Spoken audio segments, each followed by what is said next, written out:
ഞാൻ മറ്റേ ബാലേന്ദ്രമേന്റെ മിമിക്രി കാണിക്കുന്നത് കണ്ടിട്ടല്ലേ നീ എന്നെ പ്രേമിച്ചേ? അത് ബാലേന്ദ്രമേനായിരുന്നോ? ആ, തലകെട്ടൊക്കെ കിട്ടി. ഞാൻ വിചാരിച്ചുവല്ലോ.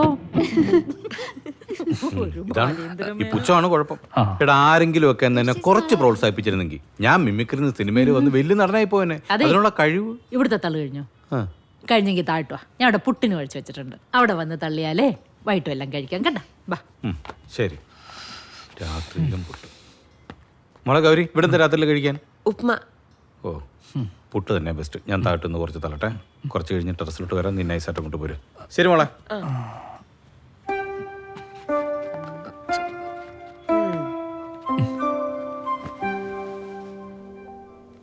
Hi guys.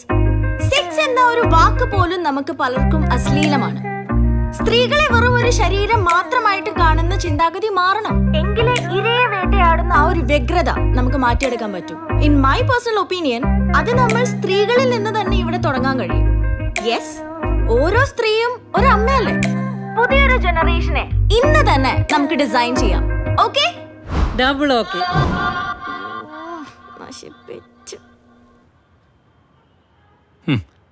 രാത്രിയാകുമ്പോൾ ഇവിടെ വന്ന് രണ്ടെണ്ണം അടിച്ച് നിൽക്കുക എന്തൊരു രസമല്ലേ.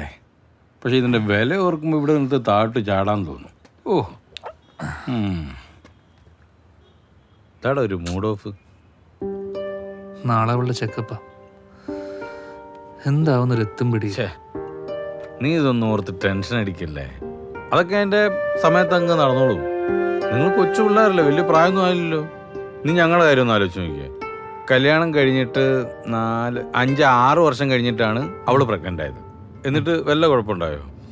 എടാ, അവള് കൊച്ചു പെണ്ണല്ലോടാ. അവള് പോയിട്ട് പുട്ടുപോലെ കാര്യം കഴിഞ്ഞിട്ട് അവളിങ്ങ് പോരും. നീ വെറുതെ ടെൻഷൻ അടിക്കല്ലേ.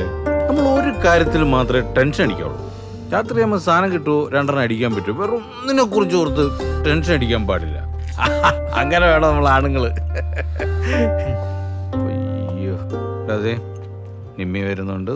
ചോദിച്ച സാധനം തീർന്നു പറഞ്ഞാൽ മതി. കംപ്ലീറ്റ് കുടിച്ചു വെട്ടിച്ചിട്ട് ഷെയറും തരാതെ പോകും. ഇന്ന് നൈസായിട്ട് തന്നെ ഒഴിവാക്കിയല്ലേ? ഒഴിവാക്കിയല്ലേടി, ഞാൻ വിളിക്കാൻ വേണ്ടി വന്നപ്പോ അകത്ത് ഭയങ്കര ബഹളം. നീ കിടന്ന് കാറി പൊളിക്കായിരുന്നു. ആ ചുമ്മാ ഒന്നുമല്ല. ഇന്ന് പോസ്റ്റ് ചെയ്ത വ്ളോഗ് ഉണ്ടല്ലോ, അത് 10 മിനിറ്റില് 10K വ്യൂവേഴ്സ്. എന്തായിരുന്നു സബ്ജക്ട്? അത് സമൂഹത്തിലെ സെക്ഷൽ അവയർനെസിന്റെ ആവശ്യകത. അത് ആവശ്യകതയുള്ളതാണ്. അത് കഴിഞ്ഞപ്പോണ്ടല്ലോ സ്ഥലം വരക്കുന്നത്. ഒരെണ്ണം വെച്ചാൽ എനിക്ക് ഇത് ലാസ്റ്റ് വെക്കാം. ഞങ്ങൾ രണ്ടുപേരുടെ ലവ്സ് പഠിക്കാൻ വേണ്ടി വെച്ചിരിക്കും. ലാസ്റ്റ് വെക്കാം. എന്നാ ഞാൻ അടിക്കാം. ഒരു വ്ളോഗ് കൂടെ ഉണ്ട്. എന്താ സബ്ജക്ട്? സ്ത്രീകളിൽ വർദ്ധിച്ചു വരുന്ന മദ്യാസക്തിയും പരിഹാരവും. എന്താ പരിഹാരം? ഒന്നുമില്ല, ഇതുപോലെ തോന്നുമ്പോ ഓരോന്നടിക്കാം. ശരിയാന്നാ ചെല്ലട്ടെ. ഇവളീ കമ്പനിക്ക് മുതലാകുക കേട്ടോ. എന്തൊരടിയായി കൊച്ചു. ഞാനേ പുതിയൊരു കാർ എടുത്താലോ എന്ന് ഇങ്ങനെ ആലോചിക്കാം. അപ്പൊ നമ്മുടെ ഉള്ള കാറോ? അല്ല, നമുക്ക് പുതിയൊരു കാർ വാങ്ങണം. ഇപ്പോഴുള്ള സെക്കൻഡ് ഹാൻഡ് അല്ലേ, അത് മാറ്റാം. പിന്നെ ഒരു 4-5 സെന്റ് സ്ഥലം എറണാകുളത്ത് കണ്ണായ സ്ഥലത്ത് വാങ്ങിച്ചിട്ട് ഒരു കുഞ്ഞ് 3000-4000 സ്ക്വയർ ഫീറ്റുള്ള ഒരു വീട്. അല്ല, ഈ മാസത്തെ ബാങ്ക് ലോൺ അടച്ചോ? ആ, ബാങ്കിൽ നിന്ന് വിളിച്ചിരുന്നു. 7-ാം തീയതിക്കുള്ളിൽ അടക്കണം എന്നാ പറയണേ. എന്താ ചെയ്യാന്ന് ഇങ്ങനെ ആലോചിച്ചിരിക്കുക. ഈ പാദസരം ഒന്ന്. ആ, പാദസരം നോക്കണ്ട, ഞാൻ തരില്ല. ചത്താലും തരില്ല. അയ്യോ, അപ്പോ പിന്നെ നീ ഒന്ന് പഴയ പോലെ. ആ, പഴയ പോലെ അക്ഷയ സെന്ററിൽ പോണം അല്ലേ? അല്ല, ഡോക്ടർ പറഞ്ഞ പോലെ ഫസ്റ്റ് 3 മാസമല്ലേ പ്രശ്നമുള്ളൂ. 4 മാസം തൊട്ട് പോയി തുടങ്ങാലോ.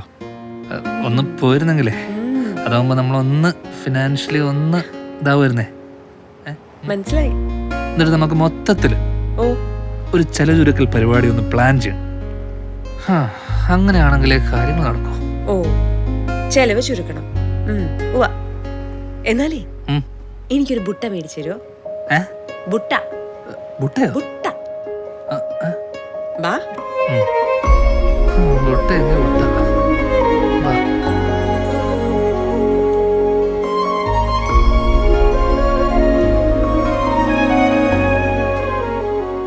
ഞാനല്ല കാണണമെന്ന് പറഞ്ഞേ, സാറാണ്. അതിന് എന്നോട് ചൂടായിട്ട് കാര്യമില്ല. ഞാനല്ല, അയാളാണ് ആദ്യം. എന്താ ജാൻസി? ആ സാർ, ഇതാണ് ആ പട്ടാളക്കാരനെ ചീത്ത പറഞ്ഞ കേസിലെ ആള് ദിരൂപ്. ഓ, നീയൊക്കെ കൂട്ടി ഇത് പൂട്ടിക്കോ ഇത്? ഇല്ല സാറേ, ഞാനങ്ങനെ അയാളോടൊന്നും പറഞ്ഞിട്ടൊന്നുമില്ല. നീ അയാളോട് അയാളാണ് എന്നോട് വെറുതെ ഇങ്ങോട്ട് ചൊറിയാൻ വന്നത്. അപ്പൊ ഞാൻ ചെറുതായിട്ട് പട്ടി തണ്ടിന്ന് വിളിച്ചു, അത്രേ ഉള്ളൂ, വേറെ ഒന്നും പറഞ്ഞിട്ടില്ല. അയാൾ ഫുൾ അലമ്പാ സാറേ. എടാ, അലമ്പനെ തെറി വിളിക്കാനാണെങ്കിൽ ഞാൻ നിന്നെ എന്തോരം തെറി വിളിക്കണം? നീ വിളിച്ചാ ഫോൺ എടുക്കുവോ? സാറേ, ഫോൺ കംപ്ലൈന്റ് ഉണ്ട്, ഇടയ്ക്ക് സ്വിച്ച് ഓഫ് ആയിട്ട്, അങ്ങനെ ഒരു പ്രശ്നമുണ്ട്. കംപ്ലൈന്റ് ഉള്ള ഫോണായിട്ടാണ് നീ പണി? അല്ല, ഇടയ്ക്കുള്ളൂ, മൊത്തത്തിൽ കുഴപ്പമില്ല. അല്ല, ഇതിപ്പോ ചാർജ് ചാർജ് ഉണ്ടോ ഞാൻ നോക്കാം. നീ ഇതാ. ഇല്ല സാർ, ഇപ്പൊ പ്രശ്നം. ഫോൺ എടുത്ത കളിക്കല്ലേ. അത് സാറേ ഇങ്ങോട്ട് എടുത്ത് തന്നടാ, നിന്റെ കൂടെ ഇപ്പൊ എനിക്ക് അറിഞ്ഞൂടെ. ഈ ഫോണിന്റെ ഇത് ഓണാക്കാൻ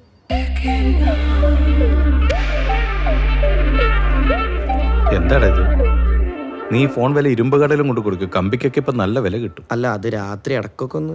എടാ, ഇത് കണ്ടോടാ, ഇവ കക്ഷികളൊക്കെയാണ് ഇവിടെ പണിക്ക് വെച്ചിരിക്കുന്നത്. നീ ഇവനെ ബ്ലോക്ക് ചെയ്തിട്ട് പറഞ്ഞു വിടുന്നു. ഒരുത്തരം വേണ്ട ഇവിടെ. ജോഷ, ഇത് ഞാൻ ഡീൽ ചെയ്തോളാം. നിങ്ങൾ ചെല്ല്. എന്ത് ചെല്ല്, ഞാൻ ഡീൽ ചെയ്തോളാം.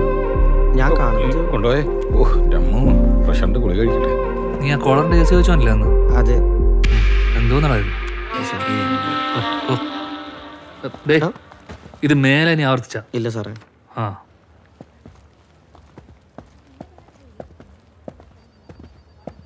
മുന്നാധാരം വേണം, പാൻ കാർഡ്. നിങ്ങളോട് ഇന്നലെ ഞാൻ പറഞ്ഞല്ലേ ഇതിന്റെ കോപ്പി എടുത്ത് ഫോട്ടോ ഒട്ടിച്ചോണ്ട് വരണമെന്ന്. മറന്നുപോയി. അവിടെ ആരെങ്കിലും ഫ്രീ ആകുമ്പോൾ അങ്ങോട്ട് കൊടുക്കും. രാവിലെ വീട്ടിൽ നിന്ന് കുറ്റിയും പറിച്ചോണ്ട് വന്നോളൂ ഓരോരുത്തർ, മനുഷ്യന്റെ പ്രാണം കളയാനായിട്ട്. സർ, ഡേറ്റ് ഓഫ് ബർത്ത് ഒന്ന് പറയോ? 2/6/1989. വീട്ടിൽ പോണോ? ഒരു സലാം കൊടുക്കാം നമുക്ക്. സലാം. മോന് എത്ര വയസ്സായി? 1.5 വയസ്സ്. ഓ, എത്ര മാസമായി? 5 മാസം.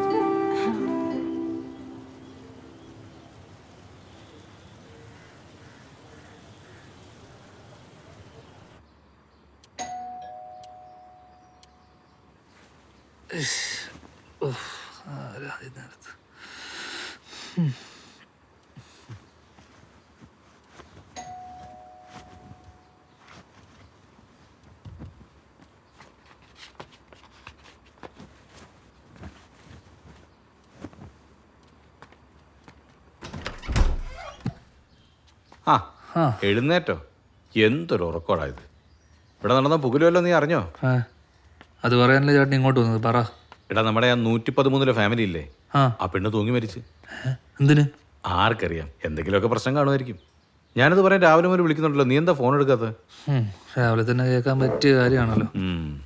ഗൗരിയോടെ എണീറ്റില്ലേ? ഗൗരിയേ, വിളിക്കണ്ട. എന്താടാ ഇത് അവളോട് പറയണ്ട. ഇതുപോലത്തെ കാര്യങ്ങൾ അറിയിക്കണമെന്ന് ഡോക്ടർ പ്രത്യേകം പറഞ്ഞിട്ടുണ്ട്. എന്താ? അത് അമ്മയ്ക്കും കുഞ്ഞിനും കേടാ. ഓ, നമുക്കൊന്നും ഇതൊന്നും അറിഞ്ഞുകൊള്ളല്ലോ, നമുക്കൊന്നും കുഞ്ഞുങ്ങളും ഇല്ലല്ലോ.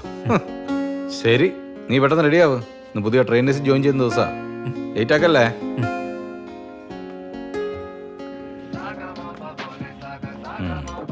അമ്മ വല്ലതും ഉണ്ടാക്കിയ മോളെ?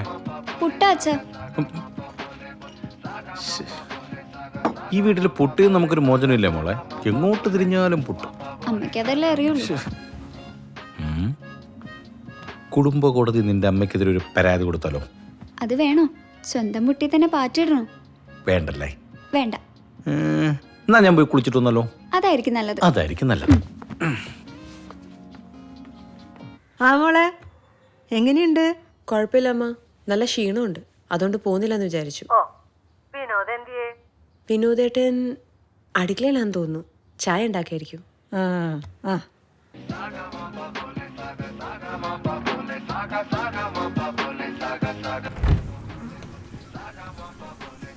ലച്ചു, മേളിലൊരു മരണം നടന്നപ്പോഴാണ് നിന്റെ പാട്ടും കൂത്തുമൊക്കെ. അതൊന്ന് നിർത്തിക്കേ. ഞാൻ ആർട്സ് ഡേക്ക് വേണ്ടി പ്രാക്ടീസ് ചെയ്യുവല്ലേ. ലച്ചു, ആ നിർത്തി. ആ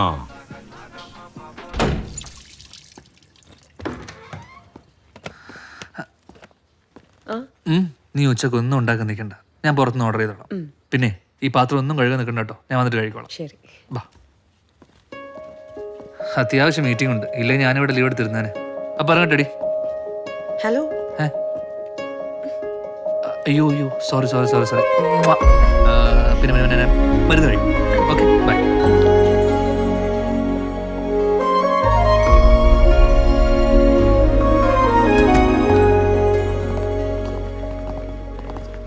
ആ സാറേ നമസ്കാരം. ജോജി ഇവിടെയാണോ താമസിക്കുന്നത്? അതെ, ഞാനിവിടെ 101 മരിച്ച കുട്ടിയുടെ ഫാമിലിയെ പരിചയമുണ്ടോ?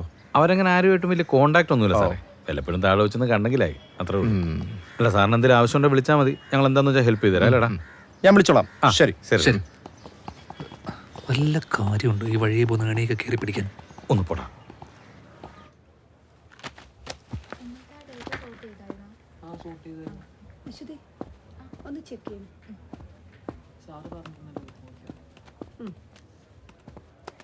സാർ നമ്മുടെ ബാഗ്സ് ആൻഡ് യൂണിഫോം കിറ്റെല്ലാം കഴിഞ്ഞിരുന്നു. പുതിയ ലിസ്റ്റ് എടുക്കാൻ ജോസ് സാർ പറഞ്ഞു. എടുത്തോ. സാർ ദിരൂപ് പുറത്ത് വെയിറ്റ് ചെയ്യുന്നുണ്ട്. ഏത് ദിരൂപ്? നമ്മുടെ സ്റ്റാഫാ. സാറിനെ കാണണമെന്നാ പറഞ്ഞു. എന്നാ വിളിച്ചോ. ദിരൂപ് സാർ ചെല്ലാൻ പറഞ്ഞു.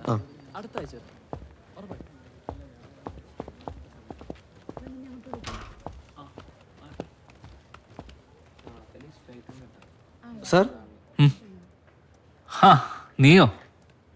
എന്താ പുതിയ പ്രശ്നം? അത് പിന്നെ വിനോദ് സാറേ, സാറിനെയും ചേച്ചിനെ 2-3 തവണ പുറത്ത് വെച്ച് കണ്ടിട്ടുണ്ട്. അതിന് അതാ ഞാൻ വന്നത്. എന്ത്?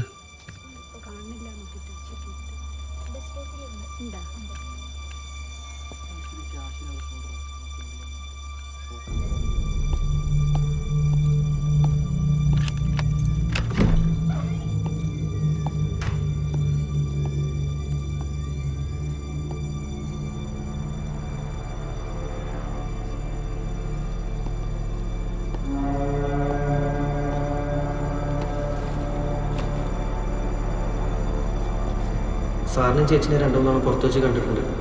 അതാ ഞാൻ വന്നത്. ഇത് ഞാൻ ഗ്രൂപ്പിൽ കണ്ടതാ.